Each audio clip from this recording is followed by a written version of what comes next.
The car smelled like cheap air freshener and regret. Chinoza's hands gripped the steering wheel tighter as the man in her back seat radiated cold silence like it was his superpower. Min Jae sat perfectly still, his expensive suit catching the neon lights of Seoul's nighttime chaos, his face carved from stone. So, rough day at work. Chinoza tried again, glancing at him through the rearview mirror.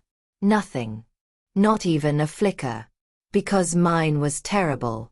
This Ajumma threw her groceries at me earlier because I took a left turn instead of going straight through traffic that looked like a parking lot.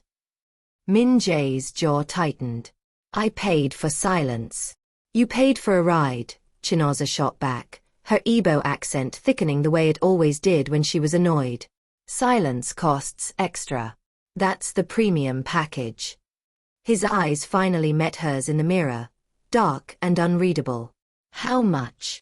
She laughed, the sound surprising herself. You're serious? You rich people are something else. She turned onto the highway, the Han River glittering beside them. Fine. 20,001 per minute of silence. Clocks ticking. For a moment, she thought he might actually transfer the money. Instead, something almost like amusement flickered across his face before disappearing. You talk too much. And you brood too much. We all have our problems. Chinoza merged into traffic, her old Hyundai rattling in protest. The sound made her wince.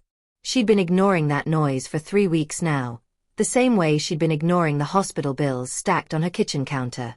The rest of the ride passed in hostile silence. When she pulled up to his building in Gangnam, the kind of place where the security guards wore suits nicer than her entire wardrobe, Min Jae handed her exact change. 28,501. Keep the change, she said sarcastically. He paused at the door. I will. Chinoza drove away cursing in 3 languages, Igbo, Korean, and the broken English she only used when she was truly pissed off. She had 4 more rides scheduled, then a night shift at her mother's bedside, then maybe, if she was lucky, 3 hours of sleep before starting again tomorrow. Her phone buzzed. A notification. Someone had booked her for tomorrow evening. Same time, same pickup location. The passenger name made her groan out loud. Min Jae. Of course, she muttered to the empty car. Of course he would. But she accepted the ride anyway. Money was money, and her mother's medication didn't pay for itself. The pattern continued for 5 days straight. Every evening, Min Jae would slide into her back seat, demand silence, and sit like a beautiful, expensive statue while Chinoza narrated her entire day to annoy him. By day 3, he started responding. Short answers. Yes. No. Sometimes a grunt that could mean anything. On day 6, everything changed. Your car sounds like it's dying, Min Jae said as they idled at a red light in Myeongdong. Chinoza glanced at him, surprised. Thank you, Captain Obvious. Want to diagnose anything else? My life. My choices. My haircut. All of those need help. His voice was dry, but there was something else there now. Something that wasn't quite hostility. Wow. She laughed despite herself. Did you just make a joke? Should I call the news? Alert the media. The corner of his mouth twitched. Barely. But she saw it. How bad is it? He asked. The car. Or my life? Both. Chinoza felt something shift in her chest. The car needs new brake pads, probably a new transmission, and the engine makes this sound like it's screaming every time I accelerate. My life is fine. You're a terrible liar. She turned to look at him properly for the first time, ignoring the honking behind them as the light turned green. What do you want me to say? That I'm one car breakdown away from losing everything? That my mother is dying and I can't afford the good hospital? That I haven't slept more than 4 hours in 6 months? You want the truth or you want me to shut up? Min Jae's expression didn't change, but his eyes softened. Just slightly. Drive. She did. The rest of the ride was quiet, but it was different now. Not hostile. Just heavy. When she dropped him off, He handed her an envelope. What's this? Tip. Chinaza opened it and nearly crashed into a parked car. 500,000 won. Are you insane? I can't accept this. You already did. He was already walking away, flanked by 2 security guards who appeared from nowhere. Min Jae. She jumped out of the car, chasing him in her worn sneakers. Min Jae, wait. He stopped. Turned. For a moment, under the harsh building lights, he looked almost human. Almost vulnerable. My mother, Chinaza said, breathless. Her name was Adiz. I say was because she doesn't remember it anymore. The hospital bills are killing me, but she's still here. Still breathing. So I can't take your money just because you feel sorry for me. If you're already hooked, hit that subscribe button. This story gets way more intense, and trust me, you don't want to miss what happens next. Drop a like if you're Team Chinaza.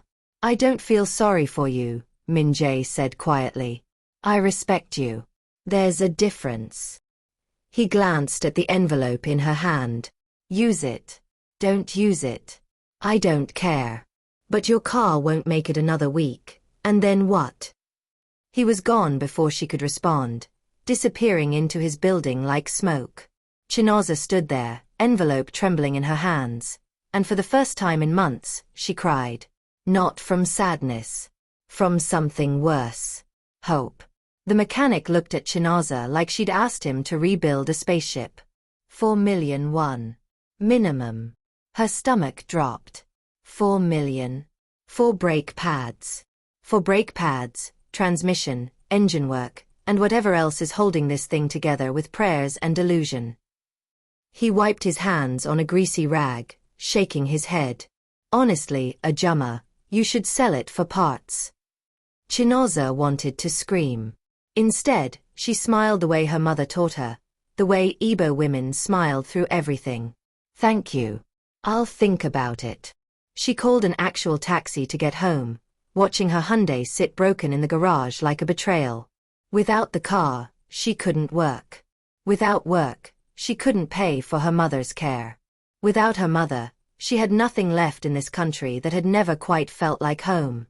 Her phone buzzed. Min Jae.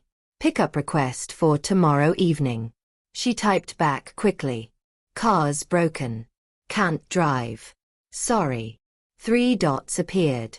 Disappeared. Appeared again. Then. Address. Chinaza hesitated.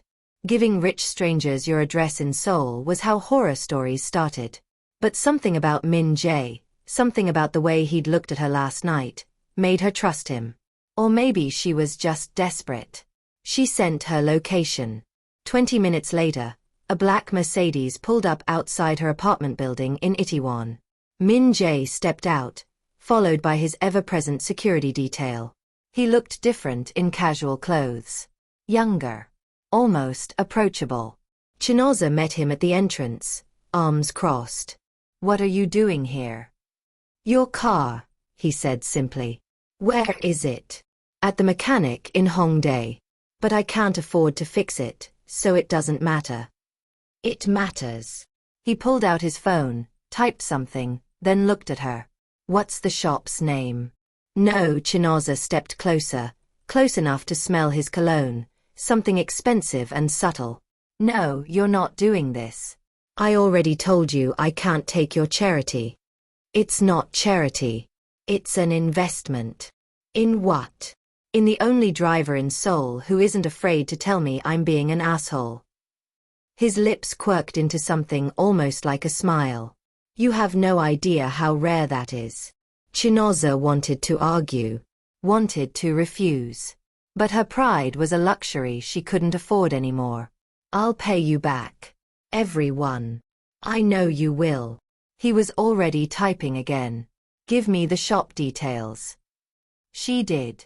Hated herself for it. But she did. There's a condition, Min Jae said, putting his phone away. Of course there is.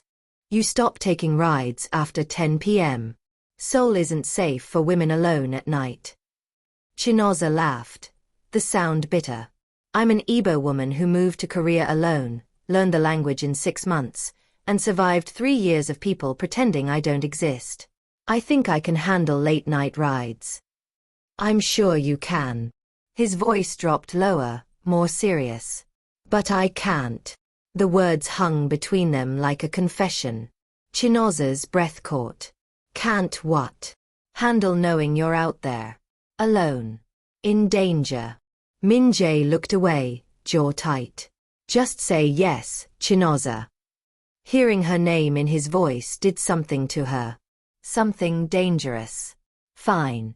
No rides after 10. Good. He turned to leave, then paused. Your mother. How is she? The question surprised her. Dying slower than expected. The doctors say it's a miracle she's lasted this long. Chinoza's voice cracked. But miracles run out eventually. Min-jae stepped closer. Close enough that she had to tilt her head back to meet his eyes. They don't have to. Before she could ask what he meant, he was gone, the Mercedes disappearing into Seoul's endless traffic. 2 days later, her car was fixed. Completely. The mechanic called her, confused, saying everything had been paid for by some company she'd never heard of. Chinoza knew exactly who was behind it. She drove straight to Min-jae's office building in Uedo, marching past security like she owned the place. They tried to stop her. She switched to Igbo, her voice rising, gesturing wildly. It worked. Confusion was a powerful weapon. She found him on the 42nd floor, standing by floor-to-ceiling windows overlooking the Han River. He didn't turn around when she entered. You had no right, Chinoza said, voice shaking. I had every right. It's my money. It's my life. She crossed the space between them, grabbed his arm, forced him to face her. You can't just fix everything because you feel guilty about being rich while I'm struggling. That's not how this works. Then how does it work? Min-jae's voice was dangerously quiet. Tell me, Chinoza, how does it work when I can't sleep knowing your car might break down on some highway? When I can't focus in meetings because I'm wondering if you've eaten today? When every time my phone buzzes I hope it's you? Her heart stopped. Completely stopped. What are you saying? I'm saying I'm tired of pretending this is just about rides. He reached up, fingers brushing her cheek with devastating gentleness. I'm saying every time you drop me off, I want to ask you to stay. I'm saying you've ruined silence for me because all I hear now is your absence. Chinoza couldn't breathe. Min-jae. Tell me to stop. Tell me this is crazy, and I'll walk away right now. Instead of answering, she kissed him. Pulled him down by his expensive tie and kissed him like she was drowning and he was air. He responded immediately, hands sliding into her hair, pulling her closer until there was no space left between them. The kiss was desperate, hungry, months of tension exploding into something neither of them could control. When they finally broke apart, both breathing hard, Chinoza whispered, "You're still paying for that car repair." With interest. Min-jae laughed, the sound genuine and warm and completely unexpected. Whatever you want. I want you to be honest with me. About everything. Your world, the danger, all of it. His smile faded. Chinoza, my world. It's not safe. I didn't ask if it was safe. I asked if you'd be honest. He pulled her close again, resting his forehead against hers. Yes. I promise. It was a promise that would cost them both more than they knew. The call came at 3 in the morning. Chinoza's mother had collapsed. Seizures. The hospital in Itaewon couldn't handle it. They needed to transfer her to Seoul National University Hospital immediately. Chinoza sat in the ambulance, holding her mother's frail hand, watching monitors beep and flash like her life was just data points on a screen. Adi's eyes were closed, her breathing shallow. She looked so small. When had her mother become so small? NNE.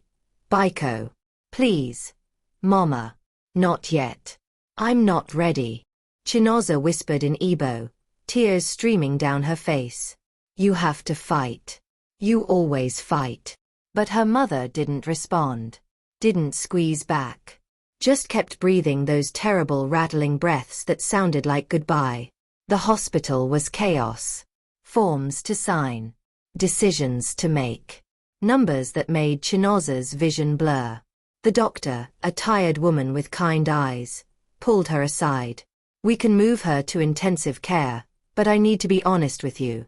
The costs will be significant. Do you have insurance?" Chinoza laughed. Actually laughed. "Basic coverage. Nothing that handles this." "I understand. We have payment plans, but…" "Just save her. Please. I'll figure out the money." Even as she said it, Chinoza had no idea how. Her savings were already gone. The car repair had been a miracle. This was impossible. She sat in the waiting room, head in her hands, phone clutched tight. She should call someone. But who? She had no family in Korea. Her friends were all struggling too. There was only one person who had the resources to help. But she wouldn't. This was too much to ask. Her phone rang. "Min Jae. Why are you awake?" she answered, voice hollow. Something felt wrong. "Where are you?" Chinoza closed her eyes. Of course he knew. Somehow, he always knew. Seoul National University Hospital. "My mother, her voice broke. She's in intensive care. I'm coming." "Min Jae, no. You don't have to. I'm already in the car." He hung up. 20 minutes later, he walked through the hospital doors like he owned the place, still in pajama pants and a hoodie, hair messy, completely unlike the polished businessman she usually saw. He crossed straight to her, pulled her into his arms without a word. Chinoza shattered, completely broke down in the middle of the waiting room, sobbing into his chest while he held her together. "I've got you," he murmured into her hair. "I've got you. You're not alone." "She's all I have left," Chinoza gasped between sobs. "If she dies, I have nothing. No family in Nigeria. No home to go back to. Just me in this city that still feels foreign even after 3 years." Min Jae pulled back just enough to look at her face, wiping her tears with his thumbs. "You have me. That's not nothing." Before she could respond, a doctor approached. "Ms. Okonkwo, we've moved your mother to ICU. She's stable for now, but we need to discuss treatment options and costs." "I'll handle it," Min Jae said immediately. The doctor looked confused. "Are you family?" "Yes," Chinoza and Min Jae said simultaneously. The lie was so easy it scared her. Over the next 2 weeks, Chinoza lived between the hospital and Min Jae's world. He'd arranged for a private room, better doctors, treatments that her basic insurance would never cover. She tried to argue, tried to maintain some dignity. But watching her mother hooked up to machines made pride feel stupid and small. "You're keeping a list, aren't you?" Min Jae asked one evening. They sat in her mother's hospital room, the steady beep of monitors filling the silence. He'd brought Korean porridge, the kind his grandmother used to make, he'd said. "Of everyone you spend on us?" "Yes." Chinoza stirred the porridge without eating. "I'll pay you back. It might take 20 years, but I will." "I don't want your money, Chinoza." "Then what do you want?" He reached across the small table, taking her hand. "I want you to stop carrying everything alone. I want you to let me help without turning it into a transaction. I want…" He stopped, looking frustrated. "I want you to understand that caring about someone means wanting to make their life easier, not keeping score. In my culture, we don't take without giving back. It's about honor. In mine, we take care of the people we love. It's about devotion." The words hung in the air. Love. He'd said love. Chinoza's breath caught. "Min Jae. I know it's fast. I know we barely know each other. But I've never felt this way about anyone." He squeezed her hand. "You walk into rooms like you're apologizing for taking up space, but you're the biggest presence I've ever encountered. You make me laugh when I thought I'd forgotten how. You make me want to be better. You're already perfect, she whispered. I'm really not. His expression darkened. My world, Chinoza. It's dangerous. I've been trying to protect you from it, but you deserve to know the truth. Tell me. So he did. About the corporate wars fought in shadows. About enemies who played for keeps. About the threats that came with power and money. About why he always had security, why he never stayed anywhere too long, why he'd learned to keep everyone at arm's length. Until you, he finished. Until you got in my car and refused to shut up and made me remember what it felt like to be human. Hit that like button if this is getting intense. Comment below what you think Chinoza should do, and don't forget to subscribe because this story is about to get even more complicated. Chinoza leaned across the table and kissed him. Soft at first, then deeper when he responded. His hand came up to cup her face, thumb stroking her cheek with such tenderness it made her ache. When they pulled apart, she whispered against his lips, I'm scared. Me too. But I'm not running. Good. Because I just chase you. He smiled, that rare, beautiful smile that transformed his entire face. I'm very persistent. I've noticed. Chinoza rested her forehead against his. Okay. No more fighting about money. No more keeping score. But you have to promise me something. Anything. Don't die. Don't let your dangerous world take you from me. I can't lose you too. Min Jae's expression grew serious. I promise. I'll restructure everything. Make it safer. Whatever it takes. Behind them, Adiz stirred in her sleep, the monitors beeping steadily. Chinoza turned to check on her, and Min Jae moved his chair closer, wrapping an arm around her shoulders. They sat like that for hours, watching over her mother together, two people from completely different worlds choosing each other despite every logical reason not to. Adiz died on a Tuesday morning while Chinoza was asleep in the chair beside her bed. The nurses said it was peaceful. That she simply stopped breathing. That it happens sometimes, the body just deciding it was time. Chinoza felt nothing at first. Just numb. Hollow. She sat holding her mother's still warm hand, thinking about all the conversations they'd never have. All the grandchildren Adiz would never meet. All the years stolen by disease and distance and a life that had been too hard for too long. Min Jae found her there an hour later. He'd been bringing breakfast. The porridge sat forgotten on the side table as he pulled Chinoza into his arms and let her scream. Not cry. Scream. The kind of grief that had no language, no shape, just raw sound torn from somewhere deep and broken.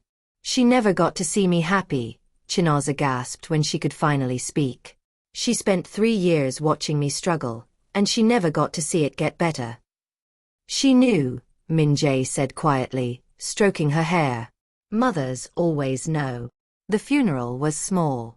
A few members of the tiny Igbo community in Seoul. Some of Chinoza's regular passengers who'd heard the news. Min Jae's security kept their distance but stayed close. A reminder that even grief did. Chinoza wore traditional Igbo mourning clothes, the fabric her mother had brought from Nigeria years ago, saved for occasions that should never come. The pastor spoke in English and Igbo, talking about a woman who'd crossed oceans to give her daughter a better life. About sacrifice and love and faith. Min Jae stood beside Chinoza the entire time, holding her hand, learning the Igbo phrases for condolence that he'd practiced all night. Ndu. I'm sorry. Chukwu gozi gi. God bless you. When they lowered Adiz into the ground, Chinoza felt something inside her shatter and reform simultaneously. The old life was gone. Her mother was gone. Everything that had anchored her to Korea, to this struggle, to this identity was buried in foreign soil. But Min Jae's hand remained steady in hers. And somehow that was enough. The weeks after blurred together. Chinoza returned to driving, needing the routine, the distraction, the familiar rhythm of Seoul streets. Min Jae still booked her every evening. Their rides became quieter, more comfortable. Sometimes they didn't talk at all. Sometimes they talked for hours after she'd parked, sitting in her car overlooking the Han River, sharing stories about loss and loneliness and learning to live with both. One night, 3 weeks after the funeral, Min Jae asked, "Move in with me." Chinoza turned to stare at him. "What? Your apartment? It's full of memories that hurt. You barely sleep there. You're exhausted all the time." He reached for her hand. "Move in with me. Let me take care of you while you heal." "That's too fast. People will talk. You're business partners, they'll think." "I don't care what they think." Min Jae's voice was firm. "I care about you coming home to an empty apartment and crying yourself to sleep. I care about you working 16-hour days because you can't stand the silence. I care about us." "Min Jae, this is crazy." "Maybe. But everything about us has been crazy from the start." He smiled that rare smile. "You yelled at me for wanting silence. I paid for your car out of spite. We fell in love in a hospital room. Nothing about us makes sense, but it works." Chinoza wanted to say no. Wanted to maintain independence, dignity, some semblance of control. But she was so tired of being strong alone. "Okay," she whispered. His eyes widened. "Okay. Okay, I'll move in. But I'm keeping my car. And I'm still driving. And you're teaching me how to make that porridge because I'm not eating takeout every night." Min Jae laughed, pulled her across the center console, and kissed her breathless. His hands tangled in her hair, her fingers gripping his shirt, the kiss desperate and passionate and full of promises neither of them could guarantee but would try to keep anyway. When they broke apart, both breathing hard, he murmured against her lips, "I love you. I should have said it sooner. I love you too. Even though you're bossy and dramatic and way too rich for your own good. And you're stubborn and reckless and the best thing that ever happened to me." They kissed again, softer this time, savoring it. The city lights reflected off the river, Seoul humming its endless song around them, two people finding home in each other despite everything. But peace never lasted long in Min Jae's world. The first sign was subtle. A car following Chinoza through Myeongdong. She noticed it because she'd learned to notice things, learned to read Seoul's patterns. The second sign was less subtle. A man waiting outside her apartment building, watching. She called Min Jae immediately. "Don't go inside," he said, voice tight. "Drive to my office. Now." "What's happening?" "They know about you. My competitors. They know you matter to me, and they're going to use that." She could hear him moving, giving orders to someone. "Chinoza, I need you to trust me. Can you do that?" "Yes." "Good. Drive carefully. Security is tracking you. You're not alone." She drove, hands shaking, watching the rearview mirror. The following car kept its distance but never disappeared. When she reached Min Jae's building, his security detail met her at the entrance, surrounding her like a human shield. Min Jae was waiting in his office, pacing like a caged animal. The moment she entered, he pulled her into his arms, holding so tight it almost hurt. "I'm okay," she assured him. "I'm fine." "You're not fine. This is my fault. I brought you into this world, and now you're a target." He pulled back, cupping her face. "I can fix this.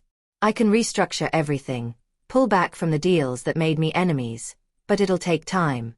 Until then, you need protection. Constant protection. I'm not living in fear, Min Jae. I'm not asking you to live in fear. I'm asking you to live. Period." His voice cracked. "I can't lose you. Not after everything. Please. Chinoza. Let me keep you safe." She saw the terror in his eyes, the same terror she'd felt watching her mother slip away. The fear of loving something you couldn't protect. "What do you need me to do?" "Move in sooner. Tomorrow. Let security follow you during rides. No arguments, no pride, just survival." He pressed his forehead to hers. "Can you do that for me?" "Yes. But you have to promise me something too." "Anything." Promise me this life we're building is worth fighting for. That we're not just surviving.